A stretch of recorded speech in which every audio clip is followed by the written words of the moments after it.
Sekarang kita akan membuat satu rumusan tentang apa yang telah dipelajari sepanjang kuliah pertama ini, iaitu Introduction to Sociology.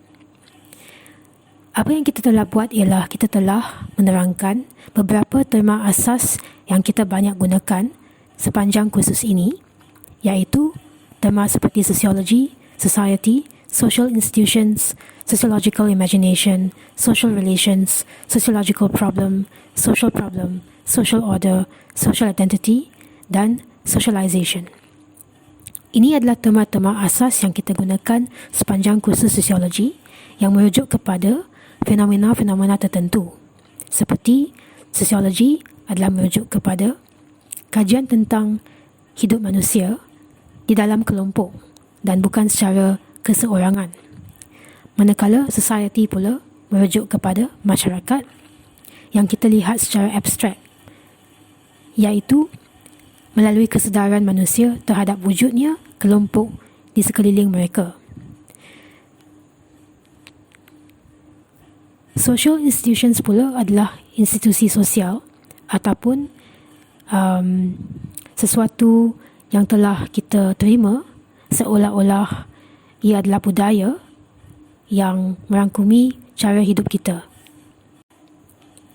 Sociological imagination pula adalah kebolehan kita untuk mengimpikan atau menggunakan gambaran kita tentang di manakah posisi kita di dalam seluruh masyarakat. Kita dapat melihat di dalam minda kita bagaimanakah kita berhubung kait dengan kelompok atau masyarakat di sekeliling kita, bagaimanakah tingkah laku kita akan memberi kesan terhadap masyarakat dan juga bagaimanakah masyarakat juga memberi kesan kepada kita sebagai individu.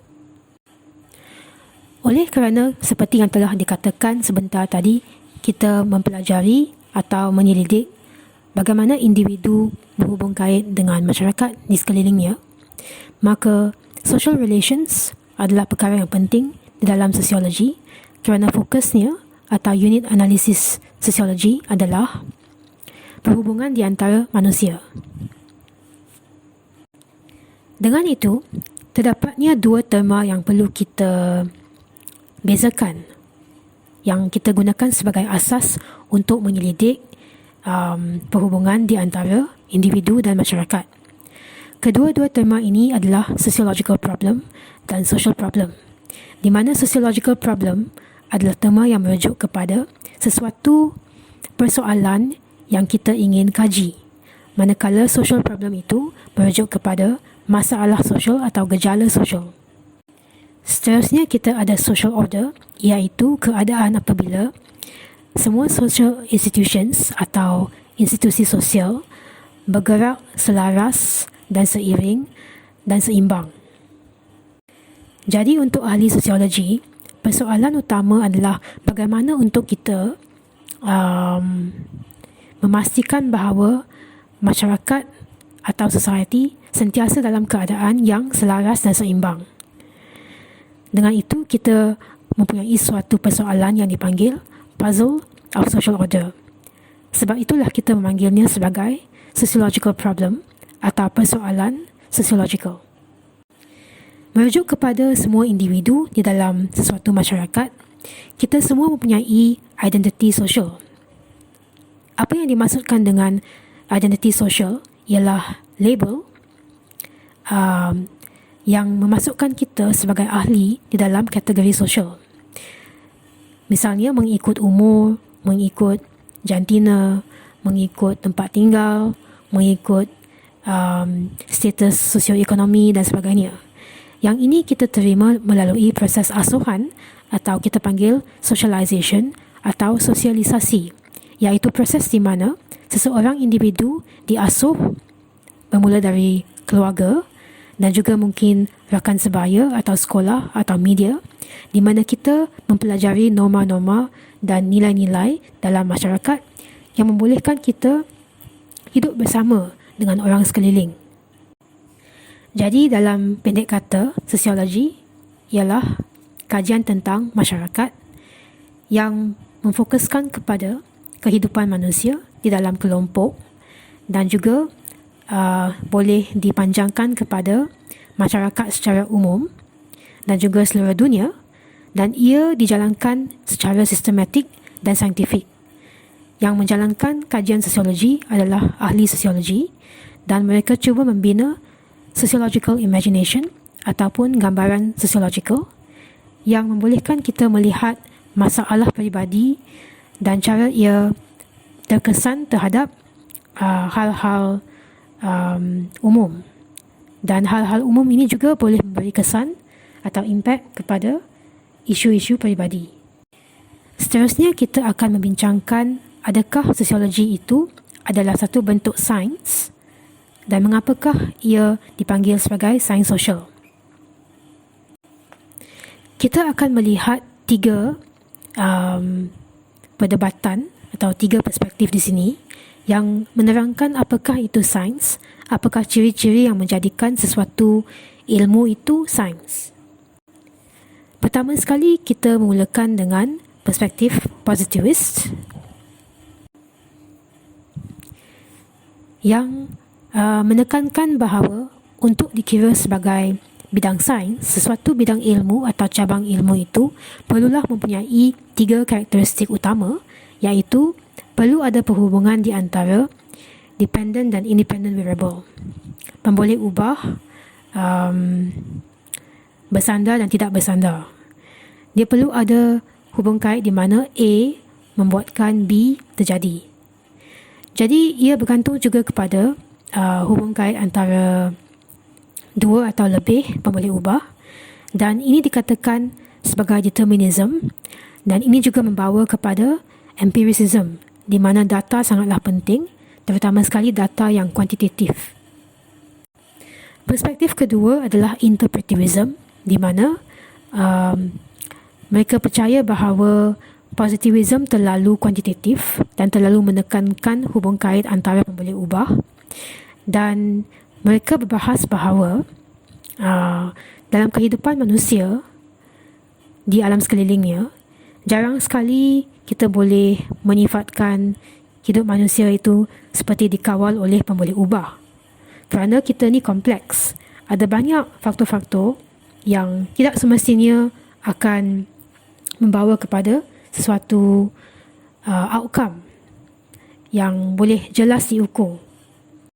Jadi untuk interpretivist, mereka percaya bahawa kita boleh mendapat data melalui pemerhatian ataupun interview, temu ramah, di mana kita boleh membenarkan partisipan atau responden menerangkan sendiri apakah kisah hidup mereka daripada kita cuba mengukur dengan cara yang kuantitatif. Kemudian kita juga ada satu lagi perspektif yang juga mempercayai bahawa sosiologi itu boleh dijalankan seperti bidang sains, cuma kepercayaan mereka terhadap apa yang saintifik itu lain sikit daripada positivis. Untuk positivis, mereka percaya bahawa kita perlu terlebih dahulu membuat pemerhatian seperti yang kita katakan tadi, kita melihat apakah kesan pemboleh ubah terhadap outcome, dan baru kita cuba merangka teori daripada pemerhatian kita. Manakala realis pula terbalik, mereka percaya bahawa kita patut bermula dengan teori terlebih dahulu. Misalnya Karl Marx berkata bahawa kapitalisme ini mempunyai banyak masalah yang tersirat. Jadi pada suatu hari kapitalisme ini akan berakhir disebabkan oleh masalah-masalah tersebut. Jadi tugas untuk seseorang realis adalah untuk membuat ujian terhadap teori yang dibangunkan tersebut. Jadi apabila teori Karl Marx ini telah dicabar kerana kapitalisme masih kuat lagi dan ia tentu sekali tidak hilang seperti yang beliau katakan. Jadi teori ini bukanlah salah, tetapi ia akan dimurnikan. Dan maka dengan itu realis mempercayai bahawa pembangunan teori adalah perkara yang terpenting di dalam menentukan bahawa sesuatu bidang itu saintifik. Dan bahagian yang terakhir adalah teori asuhan atau sosialisasi, di mana setiap individu mempelajari norma-norma dan nilai-nilai dari masyarakat sekeliling melalui ejen-ejen sosialisasi seperti ahli keluarga, rakan sebaya, sistem pendidikan dan juga media massa. Jadi dua teori yang utama yang kita bandingkan di sini adalah teori struktural functionalist dan juga interaksi simbolik, ataupun structural functionalist dengan symbolic interactionist. So, wakil dari structural functionalism adalah Talcott Parsons yang menggambarkan masyarakat seperti sesuatu sistem seolah-olah seperti jam yang mempunyai jarum yang pendek, yang panjang, dan dia ada gear-gear di dalam.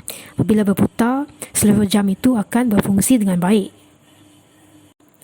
Jadi untuk masyarakat berfungsi seperti jam yang mana gear-gear dan bahagian-bahagian lain perlu berputar dengan lancar, masyarakat juga perlu mempunyai institusi sosial yang menyalurkan nilai-nilai dan norma-norma yang baik kepada individu, terutama sekali kepada kanak-kanak dalam proses sosialisasi awal. Jadi untuk Parsons, beliau mewarisi kepercayaan sosial ini dari Durkheim dan juga structural functionalist yang lain, di mana mereka melihat masyarakat seperti mempunyai kebolehan untuk mengawal tingkah laku individu, kerana individu adalah seolah-olah satu gear di dalam sistem yang lebih besar ini. Manakala untuk Mead pula, iaitu wakil dari symbolic interactionism, seperti positivist dan interpretivist, Mead adalah lebih kepada interpretivism, di mana beliau percaya bahawa proses sosialisasi ini bukan berlaku secara dari atas ke bawah atau top down, tetapi manusia berupaya untuk menggunakan pemikiran sendiri untuk menterjemah simbol-simbol yang datang dari masyarakat secara umum, dan it's up to the person. Individu sendiri boleh menentukan sama ada ingin menerima norma-norma dan nilai-nilai ini ataupun ingin membentuk norma-norma dan nilai baru tersendiri. Jadi sebagai rumusan untuk kuliah pertama ini, kita telah melihat tema-tema yang sering digunakan dalam bidang sosiologi. Kita telah membincangkan sama ada sosiologi ini boleh dianggap sebagai satu cabang sains dan perbahasan tentang ya dan tidak. Dan kita juga melihat tentang kepentingan proses sosialisasi di mana individu menerima norma dan nilai dari masyarakat sekeliling yang membolehkan mereka dianggap sebagai sebahagian daripada kelompok yang menjadi fokus kepada bidang sosiologi.